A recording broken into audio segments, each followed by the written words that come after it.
Seja bem-vindo a mais um Sala de Entrevistas. Hoje o nosso convidado é Wagner Hoffmann, ele que é psicanalista e filósofo. Wagner, muito obrigada por ter aceitado o nosso convite e ter vindo até os nossos estúdios. Seja bem-vindo. Eu que agradeço o convite de poder estar aqui falando um pouco também sobre o que é a psicanálise e alguns temas importantes e relevantes hoje na sociedade odierna sobre a psicanálise. Primeiro eu gostaria de falar um pouco sobre o que é o trabalho do psicanalista, quem pode ser psicanalista, então, no caso. É isso mesmo, eu fiquei muito surpresa porque você é filósofo e psicanalista. E eu sempre achei que psicanalista ou era psicólogo ou médico. Quais profissionais podem ser psicanalistas? Então, pensando a partir da psicologia, né, a psicologia tem várias correntes dentro da psicologia. Então, o psicólogo ele pode ser um psicólogo comportamental, ele pode ser ter outras abordagens. Dentre elas também ele pode ser um psicólogo que trabalha com a linha psicanalista, da psicanálise. O psicanalista, então, são 4 formações assim importantes para se tornar um psicanalista, né? A principal delas é a medicina. Então, assim, os médicos normalmente que vão para a área da psiquiatria, alguns acabam voltando para a psicanálise. A área da psicologia, então o psicólogo ele faz a sua formação dentro da psicologia e ele também se coloca como um psicanalista. Ou seja, ele pode fazer uma especialização dentro da psicanálise e pode... mas é importante dizer que só a especialização não é um elemento para se tornar um psicanalista. Mas isso eu vou falar um pouquinho depois. A outra formação também é filosofia e antropologia. Então, medicina, psicologia, antropologia e filosofia. Essas 4 são, digamos, a formação base para entender o comportamento humano e para conseguir fazer um trabalho dentro da psicanálise, porque dentro da filosofia nós já temos algumas leituras do Freud, do Lacan, assim como também na psicologia, na antropologia. A medicina também trabalha de uma maneira brilhante com a mente, com o pensamento humano. Então, essas são, digamos, as formações base para a pessoa poder fazer um bom trabalho dentro da psicanálise. E da especialização em psicanálise, que é uma especialização que já é mais centrada, focada nas linhas da psicanálise. E, a partir disso, também autoanálise. Autoanálise que é muito importante. Digamos que para você poder atender bem uma pessoa, é importantíssimo que você esteja bem. Você esteja curado. Que você esteja confiante, que você tenha as suas certezas e que você esteja bem mentalmente. Porque é como que você vai atender uma outra pessoa se você não está bem mentalmente. Então, é importantíssimo dentro da psicanálise que o que se coloca como psicanalista, que a psicanálise é um método terapêutico, ele também faça a sua análise. É importantíssimo que ele faça a sua análise, porque é a partir da sua autoanálise, a primeira análise que ele faz enquanto ele se coloca psicanalista é a sua autoanálise. Ele se conhecer os seus pontos fortes, se conhecer os pontos fracos. E um dos elementos essenciais da psicanálise é o cuidado de si. Muito mais do que um processo de autoconhecimento, é um processo de cuidado. Cuidado comigo, cuidado com a minha mente, das coisas que auxiliam no meu desenvolvimento e as coisas que interferem no meu desenvolvimento. Wagner, atualmente nessa correria, né, que nós vivemos hoje, né, que tudo é para ontem, essa exposição do marketing também, compre, vamos, não sei o quê, parece sempre que a gente está perdendo alguma coisa, né, para a gente ver a vida dos outros nas redes sociais e pensar que estou sempre perdendo alguma coisa. Essa ansiedade é um dos transtornos que vocês mais abordam lá, que as pessoas vão pedir ajuda lá no consultório de vocês? Assim, hoje o maior índice científico que nós temos das pesquisas é que a ansiedade e a depressão são os males do século. Porque a ansiedade anda junto com o medo, né? A ansiedade, o medo, a depressão, eles andam...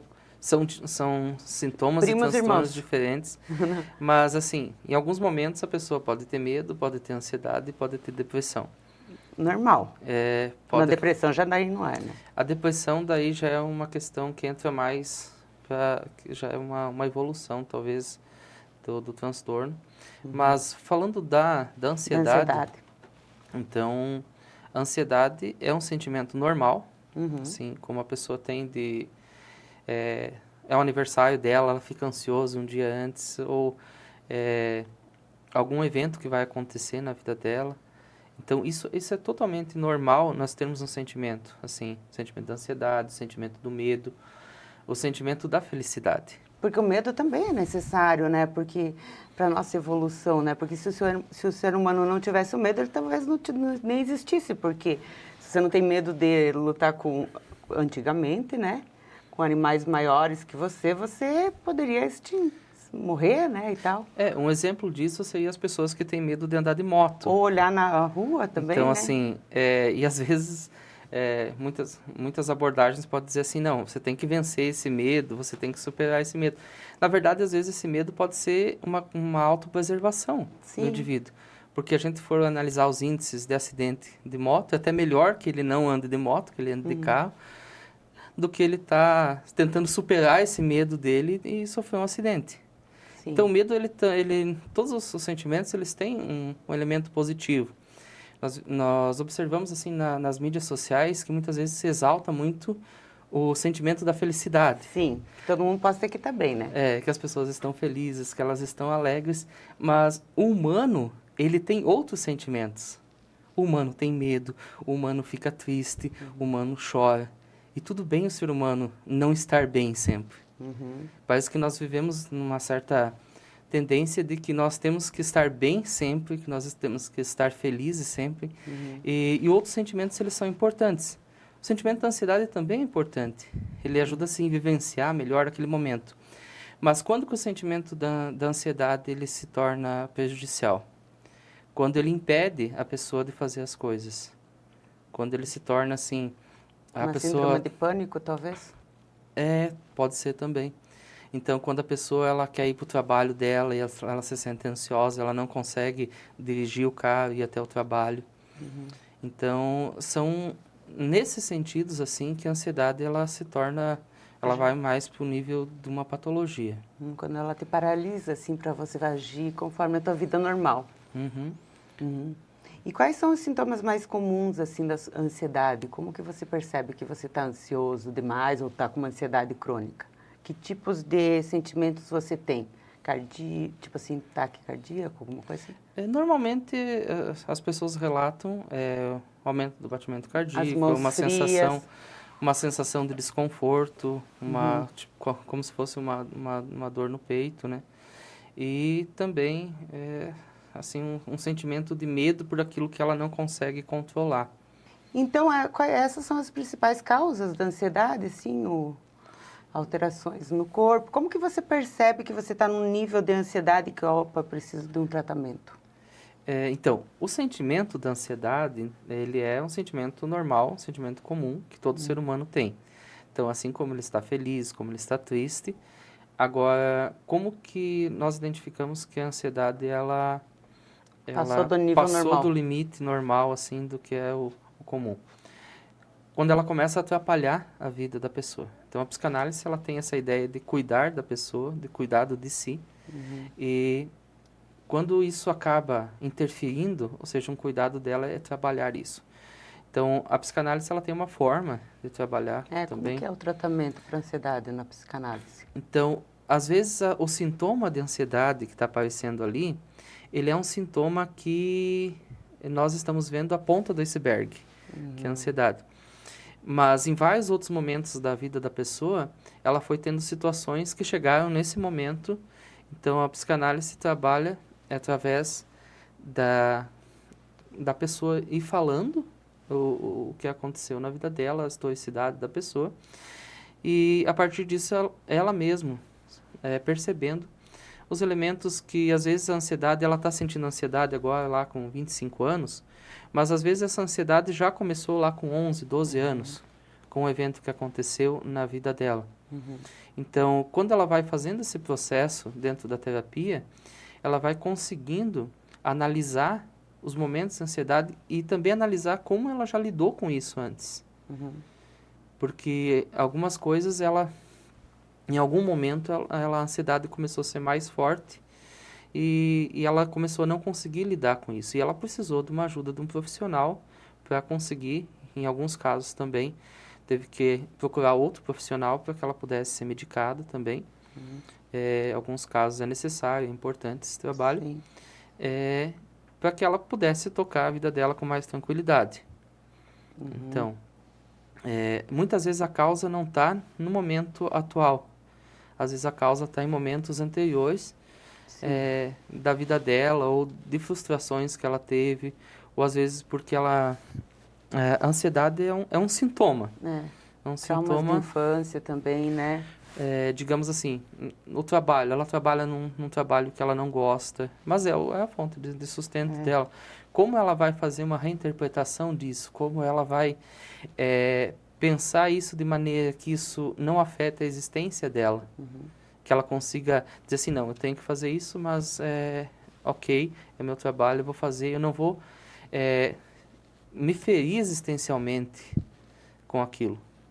Porque a ansiedade também gera muitos pensamentos negativos, né, Wagner? A pessoa sempre muito ansiosa, ela é um pouco negativa, né? É que a incerteza, ela faz com que a pessoa, eu não saber o que vai acontecer, tipo assim, digamos, vai ter uma festa de aniversário, eu sei que vai ter uma festa, mas eu não sei o que vai ter nessa festa, e a pessoa começa de noite a sentir insônia, a pensar assim, nossa, mas daí será que vai vir aquela pessoa? Será que eu vou ganhar um presente? Será que eu vou ganhar aquilo que eu queria ganhar mesmo? Será que vão me dar Vai outra dar coisa? tudo certo. Entende? É o próprio intelecto, a própria mente da pessoa que vai criando problemas por uma coisa que ela não precisa criar esses problemas. Então, isso vai no processo também de se conhecer melhor e ver assim, não, ok, amanhã eu vou ter isso, eu vou lidar aí com isso na medida que as coisas vão aparecendo. Eu não preciso sofrer por antecipação. Porque o viver o passado é depressão, né? Viver o futuro é uma ansiedade. Então a gente tem que viver o hoje, né? O Pascal, ele é um filósofo do século XVII e ele falava muito sobre isso. Ele escreveu uma obra fantástica que se chama Pensamentos. Olha, A frase mais popular, mais conhecida dele dizia assim, o coração tem razões que a própria razão desconhece. eu já ouvi essa frase. Então, mas o que o Pascal é interessante para pensar isso? Ele vai dizer assim, que nós temos uma dificuldade muito grande de pensar no presente. Sim, de estar no presente, né? Por exemplo, quantas pessoas estão assistindo essa reportagem agora, essa entrevista, e elas estão pensando nessa entrevista? Então, ou estão vendo a entrevista e mexendo no celular, né, também, né? Ou elas estão pensando em alguma coisa que vai acontecer no trabalho, alguma coisa que já aconteceu. Então, tudo isso, a dificuldade das pessoas que elas têm cada vez mais de viver aquilo que é o momento presente. Então, elas sofrem por antecipação e elas sofrem também por aquilo que já aconteceu. E muitas vezes o presente delas, ela estraga o presente dela com o passado que não teve valor nenhum. E ela deixa de ver assim, a infinidade de possibilidades que ela tem. Bom, isso aconteceu ontem no meu trabalho.